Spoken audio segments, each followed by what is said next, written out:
కొడుకుకు తండ్రి, తండ్రికి కొడుకు ఏదైనా విషయంలా ధన్యవాదాలు చెప్పుకునే సందర్భం ఏదైనా ఉన్నదా అంటే అది చాలా అరుదుగా జరుగుతదని చెప్పుకోవాలి. మళ్ళా తండ్రికి ఎప్పుడు కొడుకు విధేయుడుగా ఉంటాడే తప్ప, కొడుకుకి మటుకు తండ్రి ఎప్పుడూ విధేయుడుగా ఉండడు. ఇక ఆళ్ళ ఇద్దరి మధ్యల బంధము ఎంతో ప్రత్యేకమైనది. అయితే మెగాస్టార్ చిరంజీవికి కొడుకు రామ్ చరణ్ ఇక చిరంజీవి మొదట్లో పరిచయం చేసిన సమయంలో కొత్తలా ధన్యవాదాలు చెప్పిండంట.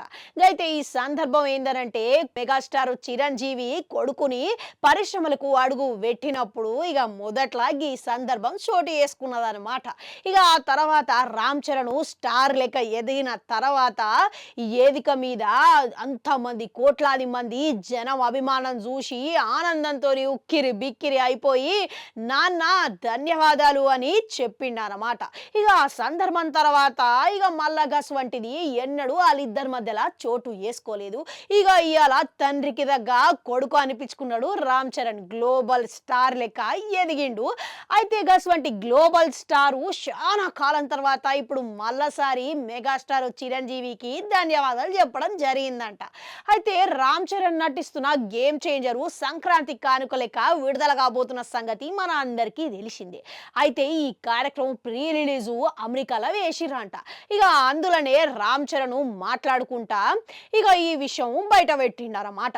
అయితే విశ్వంబర సినిమా గిట్లా సంక్రాంతి కానుక లెక్కనే వస్తున్నది. ఇక వాళ్ళు సిద్ధం చేసుకున్నారు. కానీ ఇక వాయిదా వేసుకున్నట్లుగా సమాచారం గిట్లా వచ్చింది. ఇక ఎందుకు అనంటే ఇక సినిమా పనులు ఇంకా పూర్తి కాలేదు అని చెప్పి అందుకే వాయిదా పడినట్లుగా గప్పట్ల ప్రచారం అయితే జరిగింది. కానీ అందుకు అసలు కారణం గది కాదు అని అలా కార్యక్రమంలో రామ్ చరణ్ మాటలను బట్టి అర్థమవుతున్నది.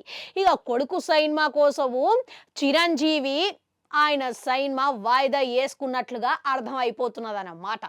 అయితే కొడుకు కోసము తండ్రి వెనక్కి దగ్గిండు అని ఇక ఈ సందర్భంగా అర్థమైతేనే ఉన్నది. ఇక ఈ విషయము రామ్ చరణ్ స్వయంగా మాట్లాడి చెప్పిండనమాట.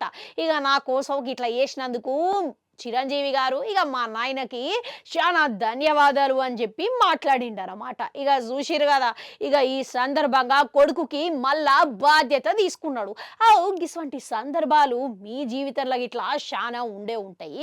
ఇక మీ తండ్రి మీకోసము నిలబడ్డ సన్నివేశాలు మీకు ఎటువంటి అనుభూతిని కలిగించినాయి అనేది మాకు గిట్లా కమెంట్లలో పెట్టురి. గట్లనాడు గంటుంటా అది కూడా నొక్కురి మళ్ళొస్తా.